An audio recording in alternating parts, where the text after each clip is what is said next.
So I says, you coming home for supper? So he says, I'll write you a letter. So I said, you coming home after? So he says, I'll put an ad in the New York Times Price little column and let you know. A forgotten film clip recently surfaced in 2024. It shows Judy Holliday in her final recording session. She looks frail, but her voice is still perfect. What makes this clip devastating isn't what you see. It's what you now know was happening behind the scenes. Judy was hiding a deadly secret that would kill her within just months. She was pretending to be healthy while her body was slowly failing. The woman who made millions laugh was quietly dying. And this clip captures her final performance. Nobody knew it would be her very last. Judy Holliday's story begins like a scene in a play because she was literally born in the middle of one. On June 21, 1921, her mother, Helen Tuvim, was sitting in the audience at a theater when labor pains struck. She rushed from her seat straight to the hospital and gave birth to a baby who would one day charm Broadway and Hollywood. It was as if the universe had staged her arrival. Her mother, a piano teacher, hadn't been at a concert, but at a play, which felt like a sign. From the start, Judy was no ordinary child. She had an IQ of 172, higher than Einstein's estimated 160, yet she would spend much of her career pretending to be the dumb blonde. At 4 years old, she was already in ballet school, learning discipline and focus. While other kids in her elementary class were reading Nancy Drew, Judy was deep in the pages of Tolstoy's War and Peace. She graduated high school at 16, top of her class at Julia Richmond High School, even though she once had to make up arithmetic in summer school. She won a $50 prize for an essay about keeping streets and parks clean, showing the civic awareness she kept hidden behind her on-screen characters. When she was 6, her world changed. Her parents, Abe and Helen, divorced. Abe was deeply political, running 6 times for the New York State Legislature between 1919 and 1938 as a socialist candidate. The divorce left Judy caring for a mother who suffered from severe depression and later a full breakdown. That early weight of responsibility shaped her, making her empathetic on stage but deeply insecure in life. Her name was a story in itself. Tuvim comes from the Hebrew phrase Yamim Tovim, meaning good days or holidays. Judy simply translated it into English, becoming Judy Holliday in 1943, when her group, the Reviewers, left New York for Hollywood. The choice felt almost prophetic. She would bring joy to audiences, often working on the very holidays her name suggested, lighting up people's celebrations with laughter. Before Hollywood, there was the Mercury Theater. At 17, rejected by Yale Drama School for being too young, she took a job as a switchboard operator there. On the surface, she was just answering phones, but in reality, she was studying genius up close, watching Orson Welles and John Houseman reimagine theater and radio drama. She was in the building when groundbreaking work, like the War of the Worlds broadcast, was being created. Without realizing it, she was learning how to reinvent familiar stories, a skill that would later make her dumb blonde roles unforgettable.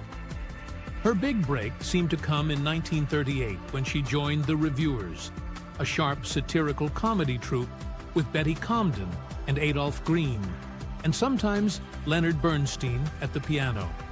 They mocked highbrow culture, supported working-class audiences, and even took political risks, performing in mixed-race clubs at a time when it could hurt their careers.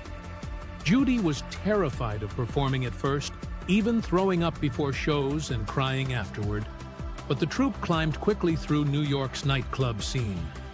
From the Village Vanguard to Spivey's Roof to the Blue Angel, they eventually reached the Rainbow Room atop Rockefeller Center. That last stop was a disaster. Too big, too brassy, but their following was strong enough to get them a record, Nightlife in New York. and a booking at the Trocadero in Hollywood. Hollywood, however, wasn't kind. In 1944, 20th Century Fox invited the reviewers to appear in the film Greenwich Village, promising them 2 full scenes. But when the movie came out, their parts were cut to almost nothing. Then came the betrayal. Fox offered Judy a contract, but not the rest of the group. The reviewers fell apart, and Judy stayed in California with her mother while her friends returned to New York. Her first film roles at Fox were humiliating. In Something for the Boys, she played a defense plant welder with a single line. In Winged Victory, she played a military wife but hated the way they aged her to look like her husband's mother. These roles didn't just waste her talent, they nearly crushed it. She fought her way out of her contract, convinced Hollywood had no place for her. When she came back to New York, she felt like a failure. She had a new name, Judy Holliday, but no confidence left. Her friends Comden and Green soon found Broadway success, while she felt stuck. She didn't know that in less than 2 years, she would land the role of Billy Dawn in Born Yesterday, a performance that would earn her an Academy Award. In March 1945, a young woman stepped onto the stage of the Belasco Theater. Her name was Judy Holliday. She was 23. Almost no one in the audience had heard of her. A year earlier, she had filmed a small role in Greenwich Village, but most of her scenes had been cut. Hollywood had already decided she was forgettable. But that night on Broadway, something shifted. She played Alice in Kiss Them For Me. A small part, a role no one expected to remember. Yet somehow, she stole the show. Her presence drew the eye even when she was silent. Critics noticed. So did the Clarence Derwent Award Committee. When they announced her name as the winner for Most Promising New Talent, it stunned Broadway. Never before had someone so unknown taken the prize. Overnight, this former nightclub performer from Queens became the one everyone was talking about. A year later, the theater world was holding its breath over a new comedy called Born Yesterday. Garson Kanin had written it for Jean Arthur, the beloved star of Mr. Smith Goes to Washington. She was 45, famous, and at the peak of her career. But only days before the Philadelphia opening, Arthur suddenly dropped out. The official reason was nerves, though some whispered about her crippling stage fright. Others claimed she simply couldn't play someone like Billy Dawn, the brash, uneducated blonde at the heart of the story. Whatever the truth, the production was in crisis. Kanin had to make a choice. He chose Judy Holliday. She was 24. She had never carried a show. Her only Broadway run had lasted 111 performances. Producers thought the decision was madness. Investors threatened to pull their money.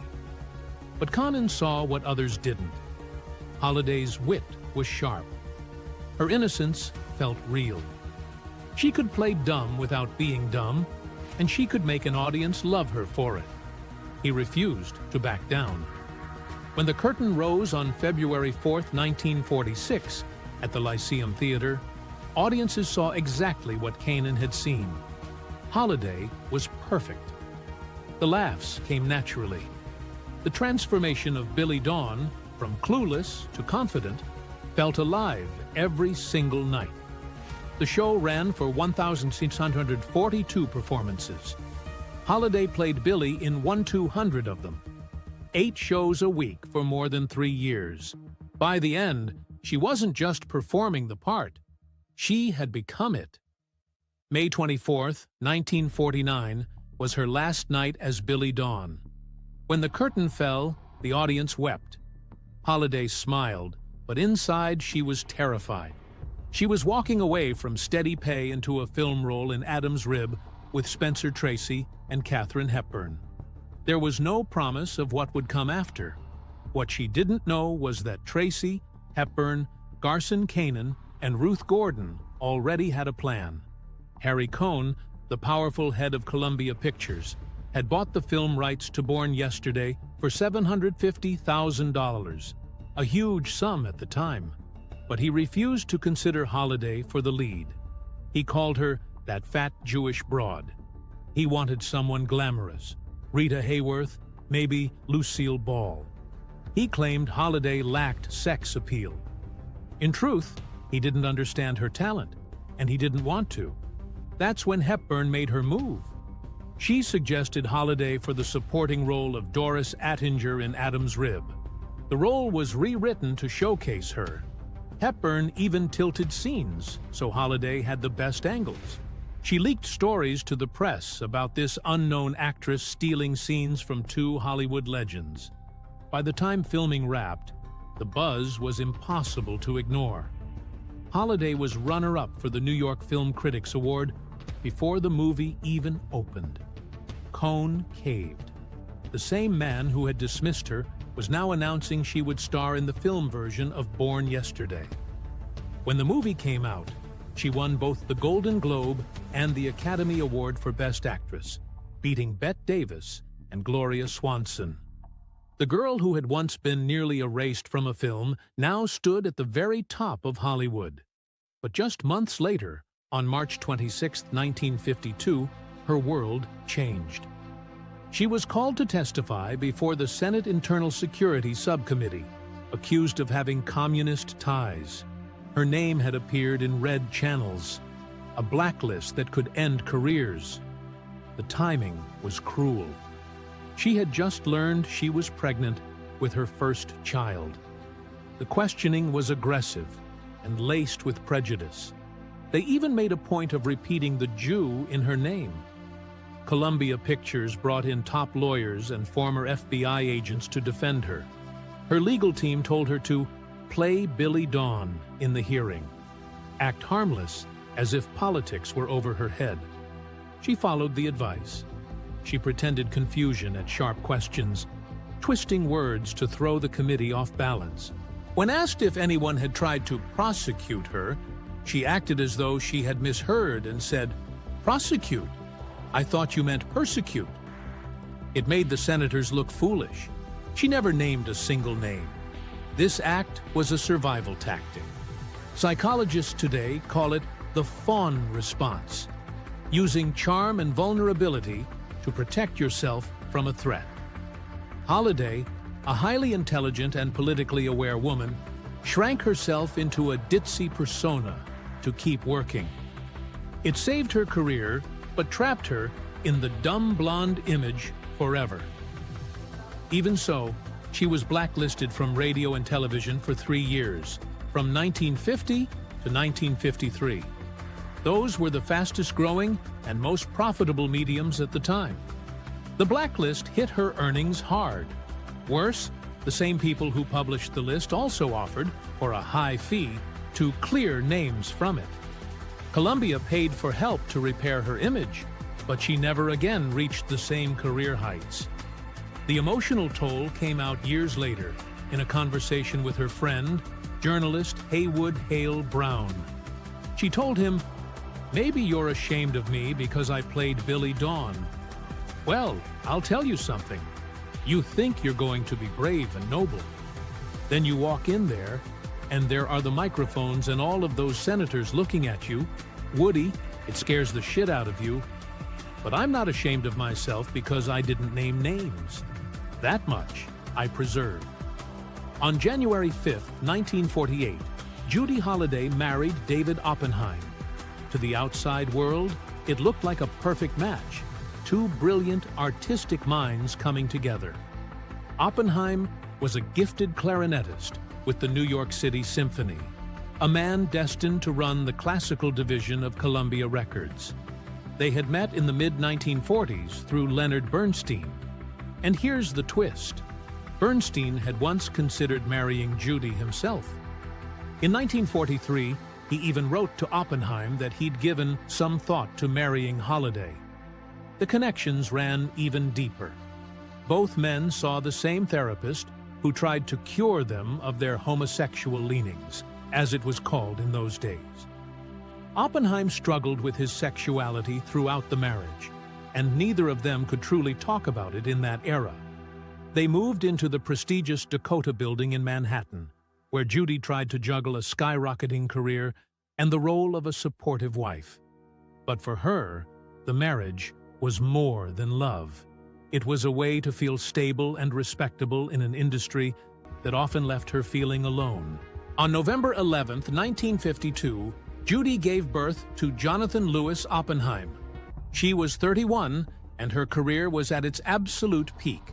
Just 18 months earlier, in March 1951, she had won the Academy Award for Best Actress for Born Yesterday, beating legends like Bette Davis and Gloria Swanson. Yet she walked away from major film contracts and stage offers to focus on her child. In that era, few female stars dared to take such a long break without risking everything. The timing was even tougher because it was the height of the McCarthy blacklisting years. Judy was already losing television and radio work because of political suspicion. Her son's name honored his father and, some say, Leonard Bernstein. His middle name was Louis, close to Louis. Jonathan lived quietly and passed away in 2019, one of the last direct living connections to Judy's legacy. By March 1957, the marriage was over. The divorce shattered her. After 9 years together, she was left emotionally wrecked and financially stretched. The timing couldn't have been worse. She was just starting to rebuild after the blacklist nearly ended her career. Hollywood life had become tense. As one friend put it, everything revolved around Judy. Miss Holliday's schedule, Miss Holliday's commitments. After the split, her lifelong battle with depression deepened. Money was a constant worry. Even with an Oscar on her shelf, she struggled to support her young son and her mentally unstable mother, Helen. To make matters worse, Oppenheim married Ellen Adler, daughter of acting teacher Stella Adler, just months later. For Judy, this was the beginning of her most fragile years, when she sought comfort in work, and later in her secret romance with Jerry Mulligan.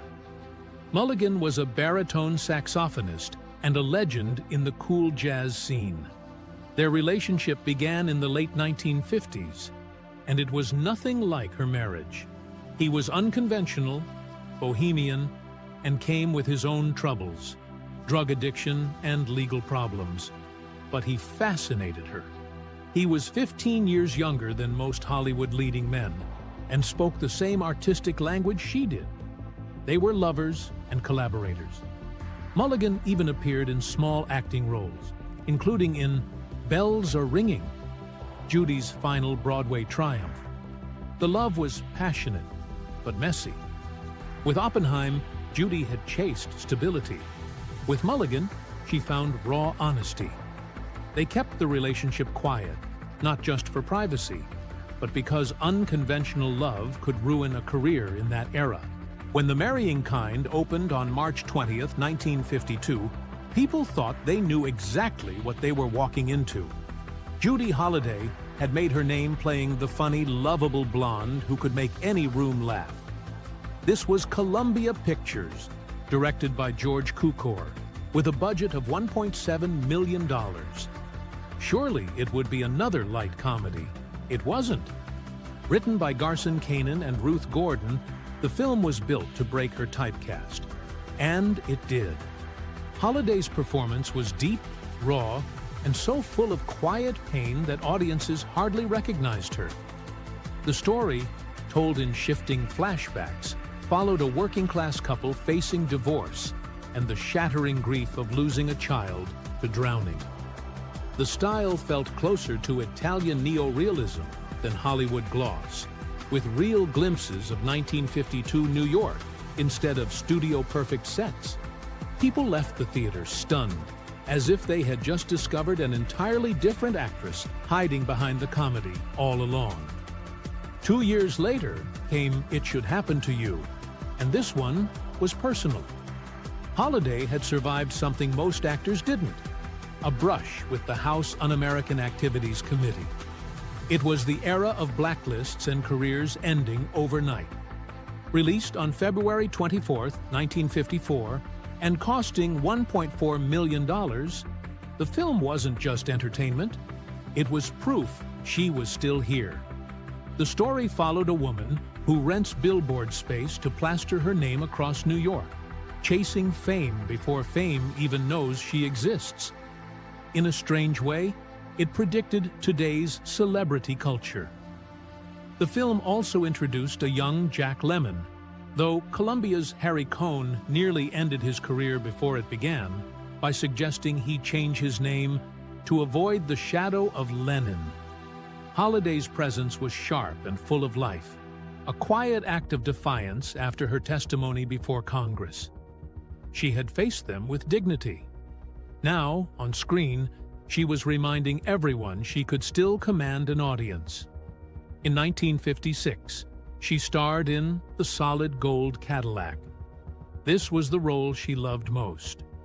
Unlike the bubbly characters she was known for, this one let her show her real intelligence. The film came from a Broadway hit that had originally starred Josephine Hull, but the movie version went back to the idea of a younger woman in the role. Holliday was 34, sharp, and perfect for it. Almost all of the film was in black and white, but the last scene burst into Technicolor, a clever visual trick that audiences remembered. Her character, Laura Partridge, began as a small-time shareholder and ended as a corporate reformer, fighting the powerful with wit and smarts. For Holliday, who had fought her own battles against political suspicion, it felt close to home. Critics saw the performance as proof she could play sophisticated women without losing her warmth. And then, she vanished. From 1956 to 1960, there was no Judy Holliday on the big screen. Publicly, the story was that she was busy with Broadway. She was starring in Bells Are Ringing, which opened in November 1956 and ran for 924 performances, winning her a Tony in 1957. But behind the scenes, things were harder. She was never officially blacklisted, yet the industry kept her at arm's length. It was a quiet freeze-out, the kind that doesn't make headlines, but ends opportunities. She was also struggling personally. Depression had crept in. She was beginning to show signs of throat cancer, the disease that would later take her life. By the end of 1960, she had a tumor that required surgery, discovered not long after she left the out-of-town tryouts for Lorette. Those 4 years away from film weren't just a gap. They were lost years in what should have been her prime. When she finally returned to movies, it was with Bells Are Ringing in 1960. It was her old Broadway role, brought to life again for the screen. MGM poured about $3 million into the production, with Vincente Minnelli directing and Arthur Freed producing. On paper, it was perfect. In reality, it was hard. Holliday was heavier, anxious, and carrying the weight of 4 years away from film. Her romance with co-star Sidney Chaplin had ended. She disliked parts of the script and even asked to leave the film after the first week of shooting, but the producer refused. There were tears, illnesses, and delays. Still, Dean Martin's calm energy helped her through, and her real-life boyfriend, jazz musician Jerry Mulligan, even made a cameo. Somehow, in the middle of all that, she gave a luminous performance, one that moved easily between comedy, romance, and music. The movie earned more than $4.5 million worldwide. In November 1956, Judy Holliday stepped onto the Broadway stage in Bells Are Ringing and completely changed the way people saw her. Just a few years earlier, she had been known almost entirely as the dumb blonde from Born Yesterday. Now, she was singing songs by Jules Stein, performing dances by Jerome Robbins and Bob Fosse, and earning standing ovations night after night.